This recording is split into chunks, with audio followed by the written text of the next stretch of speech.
On my YouTube channel growth classes खिल्ली। Class 9th के लिए हम चैप्टर 6 एनसीईआरटी से चैप्टर 6 लाइन एंड एंगल हम न्यू चैप्टर स्टार्ट करने वाले हैं। चैप्टर 5 के अंदर हमने कुछ डेफिनेशंस लिखी थी, कुछ पढ़ी थी, डिस्क्रिप्शन में देखी थी, हमने बस ऐसे देख लिया, लर्न कर लिया, उनको समझा नहीं था।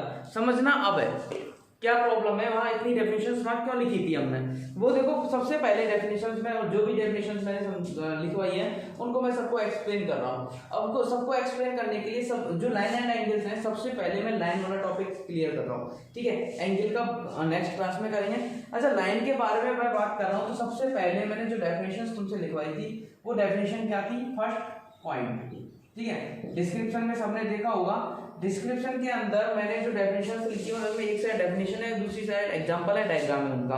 अच्छा, डेफिनेशन की मैं बात करूं तो ये पॉइंट क्या होता है, एक एग्जैक्ट लोकेशन होती है, ठीक है। क्या होती है, एग्जैक्ट लोकेशन होती है, किसी भी पर्सन की हो सकती है, किसी भी स्पेस की हो सकती है, किसी भी थिंग की हो सकती है। जैसे इस इतने बड़े बोर्ड पे मैंने एक मार्क कर दिया, क्या ये लोकेशन शो नहीं कर रहा? यदि मैंने कहा यहाँ एक लैंप रखा हुआ है, क्या रखा हुआ है, लैंप, तो क्या कर रहा है, एक लैंप की लोकेशन को शो कर रहा है, एक पॉइंट वो उस लैंप को शो कर रहा है, ठीक है। तो ये क्या है, पॉइंट है। अच्छा, इसके अलावा हमें ये सीखना है कि पॉइंट के पास कोई भी डायमेंशन नहीं होती है। क्या नहीं होती है, कोई भी डायमेंशन नहीं होती है। ना तो इसके पास लेंथ होती है, ना ब्रेथ होती है, ना हाइट होती है, ना डेप्थ होती है, वॉल्यूम, एरिया, कुछ नहीं निकाल सकते उसका, सिर्फ पॉइंट तो पॉइंट है, ठीक है। अब सबसे अच्छी बात, पॉइंट को मैंने आप जैसे डायग्राम बनाया, कोई स्पेस है, स्पेस के अंदर मैंने एग्जैक्ट लोकेशन उसकी बता दी, इस तरीके से था।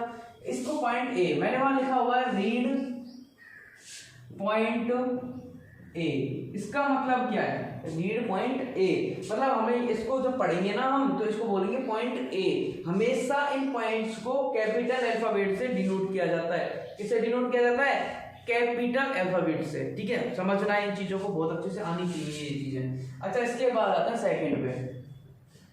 सेकंड क्या था, लाइन थी। लाइन की डेफिनेशन क्या थी, ए कलेक्शन ऑफ पॉइंट्स, पॉइंट्सों का एक collection, along a straight path, along एक स्ट्रेट पाथ। जैसे मैंने पॉइंट्स का एक बिल्कुल स्ट्रेट पाथ बना दिया और इसका एक ग्रुप बन गया पॉइंट्स का। इन पॉइंट्सों को यदि ज्वाइन कर दिया जाए तो ये क्या बनेगी, लाइन बनेगी। तो मतलब एक लाइन पे कई सारे पॉइंट होते हैं, हम जानते हैं। A collection of points along a straight path the extend endlessly in both direction. यदि हम बात करें कि ये यहाँ खत्म हो गई, लाइन कभी खत्म नहीं होती, इसकी डायरेक्शन यहाँ तक, कहीं तक भी आगे तक जाती रहती है, जाती रहती है, जाती रहती है, जाती रहती है, कोई प्रॉब्लम नहीं है, ठीक है। अब मैंने डायग्राम बनाया लाइन का, इसको मैं कर देता हूँ इरेज, पॉइंटों से मिलकर एक लाइन बन गई ये, ठीक है। इस पे मैंने पॉइंट मार्क किए ए और इस पे पॉइंट मार्क किया बी, ठीक है। इस साइड इसको एक्सटेंड किया हुआ है, इस साइड इसको एक्सटेंड किया हुआ है, दिखाया हुआ है कि लाइन एंड नहीं हुई। अच्छा, इसका नेम, और मैंने यहाँ शायद इसमें एल लिखा हुआ है, एल लिखा हुआ है, ठीक है। अब देखो इस लाइन का नाम क्या होगा, यदि हम अकॉर्डिंग टू पॉइंट की बात करें तो इस लाइन का नाम ए बी होगा, लाइन ए बी। क्या बोलेंगे हम, लाइन ए बी, ठीक है। और ए बी पर यदि हमने ऐसे मार्क लगा दिया तो हमें लिखने के लिए हमें लाइन बर्ड लिखने की जरूरत नहीं पड़ेगी। हम क्या लिखेंगे, लाइन ए बी। यदि हम ऐसे लिखते हैं तो लाइन बर्ड को लिखने की जरूरत नहीं पड़ेगी, कोई प्रॉब्लम।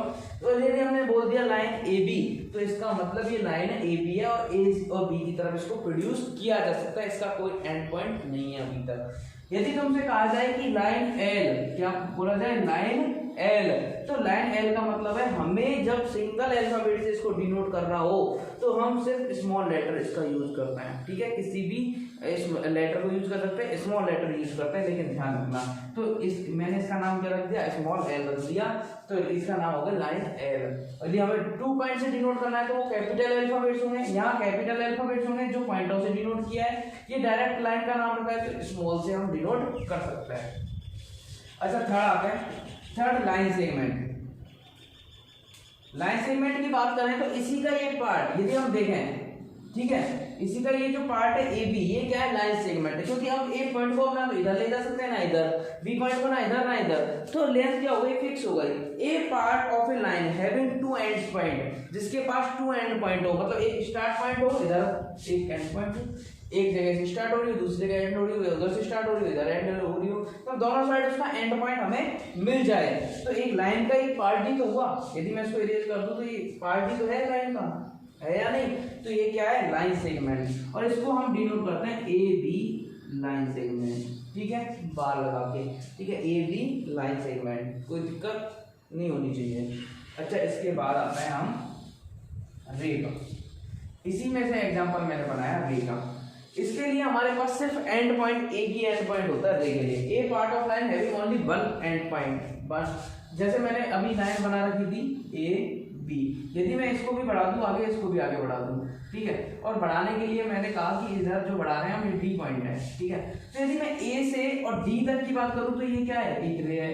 बी से डी तक की बात करूं तो ये रे है। इधर से बात करें तो बी ए क्या है? रे है, और डी ए क्या है? एक रे है। तो इसको हम डिनोट करें जैसे ए डी, मैंने लिख दिया इसको ए डी, तो ये रे बन गई। बी डी बन गया तो बी डी रे बन गई, ठीक है। जो भी एग्जांपल था उसको मैं ले लेता हूँ ए बी, ये डिनोट नहीं कर रखा, तो ए से लेके बी तक, ठीक है। इधर तो हम इसको खत्म कर रहे हैं ए बी रे। अब इसमें कंडीशन क्या होती है? रे की हमें डायरेक्शन पता होती है कि स्टार्टिंग पॉइंट कौन सा है, एंड पॉइंट कौन सा है। टॉर्च जला के देखोगे तो हमें पता होता है कि टॉर्च की रे कहाँ से स्टार्ट हो रही है, पर लेकिन कहाँ खत्म हो रही है नहीं पता होता। तो सपोज करो ये स्टार्टिंग पॉइंट है और ये एंड पॉइंट है, ठीक है। तो हम स्टार्टिंग पॉइंट को पहले लिखते हैं, एंड पॉइंट को बाद में लिखते हैं। यदि हमें रे को इस वाली रे को नेम लिखना पड़ता हमें, तो हम ए बी ना लिख के क्या लिखते हैं? बी ए लिखते हैं। क्या लिखते हैं? बी ए, मतलब बी ए रे, बी ए मतलब बी से ए की तरफ, ठीक है। कितना आसान था समझना। अब इसके बाद आते हैं हम रे के बाद पैरेलल लाइंस, इंटरसेक्टिंग लाइन और ट्रांसफर लाइन। पैरेलल लाइंस, जो लाइन एक दूसरे को इंटरसेक्ट करने के बाद कहीं भी एक दूसरे को इंटरसेक्ट नहीं करें, वो तो हो गई पैरेलल। और जो एक दूसरे को इंटरसेक्ट कर दें वो क्या है? इंटरसेक्टिंग। कोई प्रॉब्लम? अब जब इंटरसेक्ट नहीं कर रहे हैं तो इंटरसेक्टिंग पॉइंट नहीं मिलेगा, और इंटरसेक्ट कर रही है तो इंटरसेक्टिंग पॉइंट मिलेगा। ये क्या है? Intersecting point. मिलेगा नहीं मिलेगा? आसान सी बात है। अच्छा, इसके बाद इंटरसेक्टिंग पॉइंट हमें मिल गया, पैरेलल लाइन हमें मिल गई। इन दोनों के बीच में हमें कंडीशन पता होनी चाहिए, जो डिफरेंस यहाँ है, इन दोनों के बीच में डिस्टेंस जितनी यहाँ है 5 सेंटीमीटर है, तो यहाँ भी 5 सेंटीमीटर ही होगी।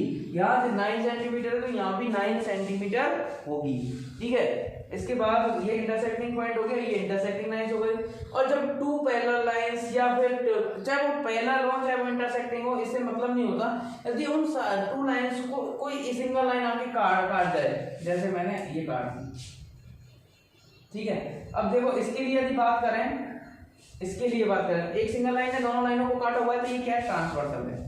इन दोनों लाइनों को सिंगल लाइन ने काटा हुआ है तो ये भी क्या है? ट्रांसवर्सल लाइन है। यहाँ पैरेलल के अंदर अलग प्रॉपर्टीज बन जाती हैं, इंटरसेक्टिंग के अंदर कोई प्रॉपर्टी नहीं बनती है।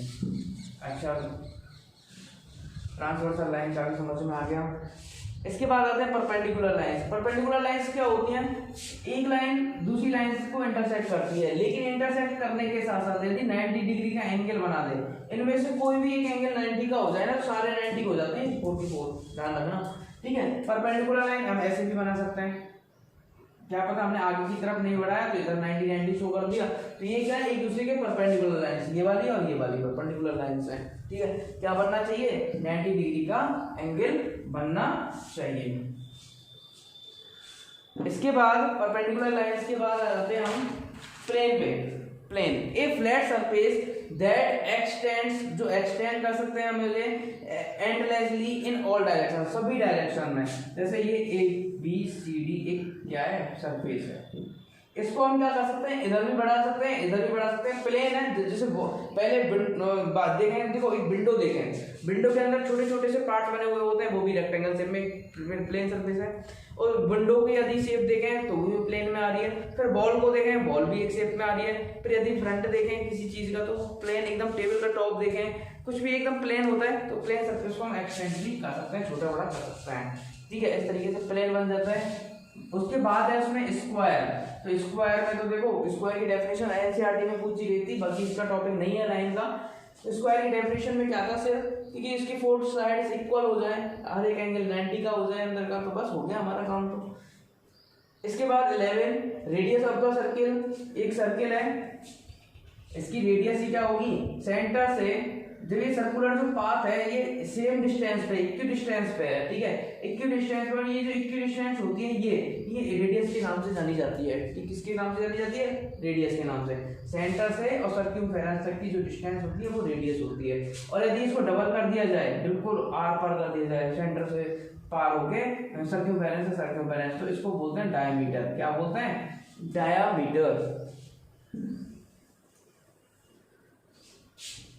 इसके बाद आते हैं कॉलिनियर पॉइंट्स। ऐसे पॉइंट्स, ठीक, कॉलिनियर पॉइंट्स 3 और मोर देन पॉइंट्स, 3 और 3 से ज्यादा point are said to be collinear if they are points if are said to be collinear if they are is a line, यदि वो एक लाइन के ऊपर है, जैसे 1 2 3 4 5 अब एक 6 point A B C D E F. यहाँ यदि बात करें A B D E F की, ये तो है कॉलिनियर, लेकिन यदि इनके साथ सी की भी बात करी जाए तो सी कॉलिनियर पॉइंट के अंदर नहीं हो सकता। यदि हम बात करें तो ए सी और बी डी ई एफ सब इनकी बात की जाए तो ये सब नॉन कॉलिनियर हो जाएंगे यदि सी को इंक्लूड कर लिया तो, और सी को इंक्लूड नहीं किया, हटा दिया, तो ये सारे पॉइंट्स क्या हैं, क्या है, ये कॉलिनियर पॉइंट्स हैं। जब स्ट्रेट लाइन पे आ जाते हैं सारे पॉइंट तो वो सारे क्या हो जाते हैं, कॉलिनियर पॉइंट हो जाते हैं। एक टॉपिक और बता देता हूं मैं, कंकरेंट पॉइंट।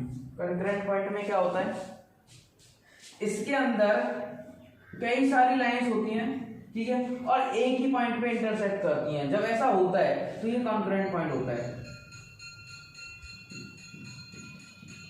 ठीक है, कई सारी लाइंस एक ही पॉइंट पे इंटरसेक्ट करती हैं तो वो क्या होता है, कंकरेंट पॉइंट होता है।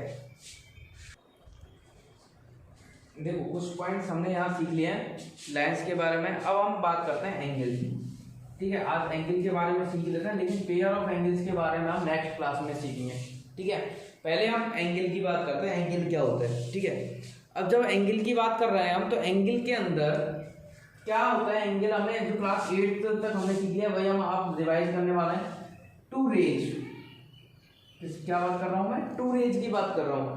टू रेज, ठीक है, जिनका स्टार्टिंग पॉइंट सेम हो, क्या हो, स्टार्टिंग पॉइंट सेम हो, लेकिन एंड पॉइंट जो है उनकी जो डायरेक्शन है वो अलग अलग हो, और उनके बीच में स्टार्टिंग जो पॉइंट है उनके बीच में कोई डिफरेंस हो, ठीक है, जिस तरीके से दिख रहा है ना, ये डिफरेंस हो, ये स्पेस बना हुआ हो, तो इसी को बोलते हैं एंगल। क्या बोलते हैं, एंगल। जैसे सीजर देखा, ठीक है, ये क्या एंगल। अब सीजर में उसको ओपन करता है तो इस तरीके से ओपन हो जाता है वो, ठीक है, हो जाता है कि नहीं होता, जब यहाँ कुछ इस तरीके से बना हुआ होता है, ठीक है, इसको ओपन करते हैं तो यहाँ से ये खुल जाता है, तो ये क्या बन जाता है, एंगल बन जाता है, कोई प्रॉब्लम नहीं है। अब एंगल की डेफिनेशन क्या बन जाएगी, a space between two rays with a common start point, common point, ठीक है।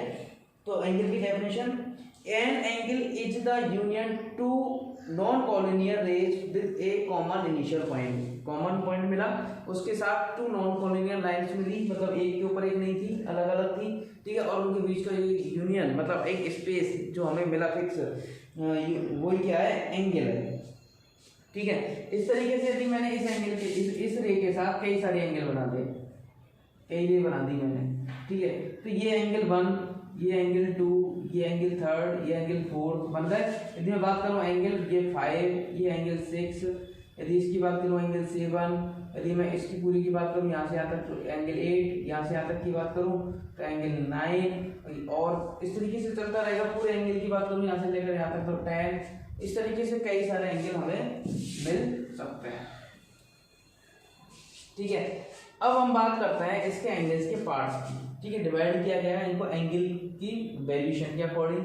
अब वेरिएशन के अकॉर्डिंग जब डिवाइड किया गया तो मैंने एक ग्राफ ड्रॉ कर लिया, ठीक है। ग्राफ के अंदर क्या था, अब यहाँ से स्टार्ट करेंगे हम, ठीक है, इस रे को घुमाना स्टार्ट करेंगे, रोटेट करना स्टार्ट करेंगे। ये जो पॉइंट है ये इनिशियल पॉइंट है, ठीक है, एंगल का इनिशियल पॉइंट, और एक रे इसी के, दूसरी जो रे है अभी इसी एक के ऊपर एक है, कॉलिनियर है, ठीक है। जब एक रे दूसरी रे के ऊपर रहे तो इसका मतलब वो 0 डिग्री का एंगल बना लिया, कोई एंगल नहीं बना लिया, ठीक है। अब जैसे जैसे धीरे धीरे इंक्रीज हुआ, धीरे धीरे इंक्रीज हुआ, यहाँ के कितना हो जाएगा, 90 हो जाएगा, ठीक है। और फिर धीरे धीरे इधर आके यहाँ कितना हो जाएगा 180 या 270, और वापस यदि वहीं पहुंच गया तो कितना हो जाएगा 360। मतलब एंगल का एक रोटेशन यदि कंप्लीट हो जाए, एक सर्किल कंप्लीट हो जाए, तो वो सर्किल यहाँ से स्टार्ट हुआ और यहीं पहुंच जाए, तो इसका मतलब कितने डिग्री का एंगल बनेगा 360 डिग्री का एंगल बनेगा। अब बात करते हैं सबसे पहले स्टार्ट एंगल की। ठीक है, कौन सा एंगल, स्टार्ट एंगल, इसको हम जीरो एंगल के नाम से भी कह सकते हैं, जान सकते हैं। ठीक है, मतलब जो एंगल जीरो है या फिर अभी स्टार्ट भी नहीं हुआ, यहाँ एक लाइन के ऊपर एक लाइन है, तो इसका मतलब वो कितने डिग्री का होगा 0 डिग्री का होगा। It is equal to 0 degree, then start angle. अच्छा, इसके बाद बात करते हैं उस धीरे धीरे इंक्रीज हुआ और इस वाले ब्लॉक में घूम रहा है। ठीक है ना, 0 से तो ज्यादा हो गया और 90 तक अभी पहुंचा नहीं है। ठीक है, तो मतलब ग्रेटर देन 0 और लेस देन 90, ये तो बात कर रहा हूं मैं। If angle is less than 0 sorry greater than 0 and less than 90, 0 से तो बड़ा हो गया लेकिन 90 से क्या हो गया कम, मतलब उस वाले ब्लॉक में घूम रहा है, तो ये कौन सा एंगल होगा, एक्यूट एंगल होगा। कौन सा एंगल होगा, एक्यूट एंगल। यदि बात करते हैं वो 90 कंप्लीट हो जाता है, वो 90 पे पहुंच जाता है, इस वाली लाइन पे आ गए यहाँ पर घूमते घूमते, जब इक्वल टू 90 डिग्री हो जाए तो वो हो जाता है राइट एंगल। कौन सा एंगल, राइट एंगल। ठीक है, तो हमें डेफिनेशन जैसे स्टार्ट एंगल की डेफिनेशन लिखनी है। Start angle is known as a zero angle, it is equal to 0 degree. ठीक है, acute angle which angle is greater than 0 degree and less than 90 degree, that is said to be acute angle, या फिर it is called acute angle. इसके बाद if any angle is equal to 90 degree then it is called right angle. अब बात करते हैं 90 से इधर आ जाता है। ठीक है, और 180 तक अभी पहुंचा नहीं है। ठीक है, 180 तक नहीं पहुंचा, उस ब्लॉक में घूम रहा है, तो ग्रेटर देन 90, ग्रेटर देन 90 और लेस देन 180, तो ऐसा एंगल होगा ऑब्ट्यूज एंगल। ठीक है, यदि इसकी डेफिनेशन क्या हो जाएगी, विच angle is greater then 90 degree and less then 180 degree is called obtuse angle. जैसे ही 180 कंप्लीट होगा, देखना इस रे और इस रे ने मिलकर एक स्ट्रेट लाइन ड्रॉ नहीं कर दी क्या, तो इसका मतलब स्ट्रेट एंगल, स्ट्रेट एंगल। क्या डेफिनेशन बन जाएगी, it is equal to 180 degree. ठीक है, which angle is equal to 180 degree is called straight angle, 180 degree. ठीक है, अब इसके बाद आ जाता है 180 से, इसके बाद 180 से लेकर 360 के बीच में ये पूरा ब्लॉक एक साथ काम करेगा। ठीक है, 270 हो जाए, चाहे इस ब्लॉक में रहे, चाहे इसमें रहे, चाहे इस पे रहे। ठीक है, चाहे लाइन पे रहे 270 की पे, चाहे इधर रहे, चाहे इधर रहे, कोई प्रॉब्लम नहीं है। ये होगा रिफ्लेक्स एंगल। कौन सा, रिफ्लेक्स एंगल, ऐसा एंगल जो 180 से तो ग्रेटर देन हो और 360 से लेस देन हो। Which angle is greater than 180 and less than 360 is called reflex angle। अच्छा, इसके बाद जब 360 कंप्लीट हो जाए तो इसका मतलब कंप्लीट एंगल, कंप्लीट हो गया। कंप्लीट एंगल कितने का होगा, 360 का होगा। ये एक जो सर्किल होता है हम बनाना स्टार्ट करते हैं, जैसे हमने एक इसका कंपास लिया, कंपास के अंदर डिस्टेंस मेजर कर ली, कंपास की टिप को यहाँ रखा और यहाँ से उसको घुमाना शुरू किया और फिर क्या बन जाएगा सर्किल। यहाँ से स्टार्ट किया, यहीं पहुंच गए, तो इसका मतलब क्या हो गया, कंप्लीट हो गया। कंप्लीट कितने डिग्री का होता है, 360 का डिग्री का होता है। 1 2 3 4 5 6 7 टाइप हो गए, 7 टाइप हमें समझ में आ गए। अच्छा, एंगल के इसके कुछ एग्जांपल बना के देख लेते हैं हम, डायग्राम बना के देख लेते हैं। तो देखो मैं कुछ डायग्राम में ड्रॉ कर रहा हूँ। जैसे स्टार्ट एंगल के लिए मैंने ड्रॉ किया, तो एक स्टार्ट एंगल इसी पे मैंने एक रो यहाँ चढ़ा दी। ठीक है, तो ये स्टार्ट भी हो सकता है, कंप्लीट भी हो सकता है, कोई प्रॉब्लम नहीं है। लेकिन यदि इस पे कोई भी मार्क नहीं लग रहा है इस पॉइंट पे, तो ये स्टार्ट एंगल है, 0 डिग्री का एंगल है। और यदि इस तरीके से मार्क लग रहा है तो इसका मतलब ये कितने डिग्री का एंगल है, 360 का। बात करते हैं इसकी,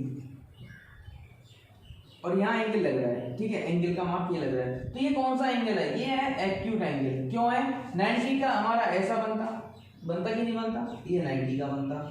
ठीक है, यदि इसको थोड़ा सा और इंक्लूड कर देते, 90 का मार्क हमेशा ऐसे लगाते हैं, यदि इसको थोड़ा सा इधर इंक्लाइन कर देते हैं, इधर रोटेट कर देते हैं, इस तरीके से कर देते हैं, तो ये क्या मतलब अब थोड़ा सा बड़ा सा नहीं दिख रहा है, तो इसका मतलब ऑब्ट्यूज एंगल। कौन सा एंगल, ऑब्ट्यूज एंगल, समझ में आया। जब हमारे इस लाइन को इस रे के पास रोटेट कर दिया तो एक्यूट एंगल, और इधर कर दिया तो ऑब्ट्यूज, और इस लाइन पे तो राइट, लाइन पे तो राइट, और करते करते इसको बिल्कुल स्ट्रेट बना दिया, ठीक है। यहाँ रे थी और घुमाते घुमाते इसको बिल्कुल इसके स्ट्रेट कर लिया, तो ये कितना, ये एंगल यही तो बना इस पॉइंट से। या फिर बात करें तो ये पॉइंट बना, कोई सा भी बन जाए, ये 180 का बनेगा, ये भी 180 का बनेगा। अच्छा, इसके अलावा यदि बात करें इसको और घुमा दें, ठीक है, ये रे थी अभी तक यहाँ थी, अब इसको मैंने यहाँ घुमा दिया, ठीक है। अब मुझे दिख रहा है 180 तो यही हो गया था, पर लेकिन अब तो ज्यादा हो गया, वह नहीं हुआ, तो ये कौन सा हो गया, रिफ्लेक्स हो गया। अब बात करते हैं इनके अपोजिट एंगल्स की। देखो वर्टेक्स पे यदि इस एंगल की मैं बात करूं, यदि ये यहाँ एक्यूट है तो यहाँ रिफ्लेक्स होगा। आई बात समझ में। कभी भी ध्यान रखना, जब यदि इधर एक्यूट बन रहा है तो इधर कौन सा बनेगा, रिफ्लेक्स बनेगा। इधर राइट बन रहा है तो ये देखो अभी कितना बड़ा बच रहा है ना, तो ये कितना, ये 90 का है तो 360 में से 90 हटा दो, कितना बचा 270, और 270 किस में आता है, रिफ्लेक्स में आता है, ठीक है। तो ये भी क्या है, रिफ्लेक्स एंगल।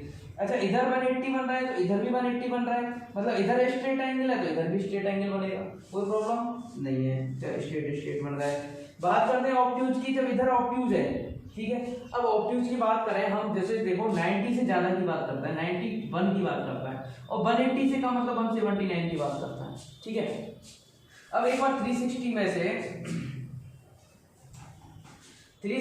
से 91 सब्ट्रैक्ट करके देखें। 10 में से 1 सब्ट्रैक्ट हुआ 9, और 15 से 9 सब्ट्रैक्ट हुआ तो 6, और इधर 269, ठीक है। अब मैंने सब्ट्रैक्ट किया 360 में से 179, 10 में से 9 गए तो 1, और 15 में से 7 गए तो 8, 2 में से 1 गया तो 1, ठीक है।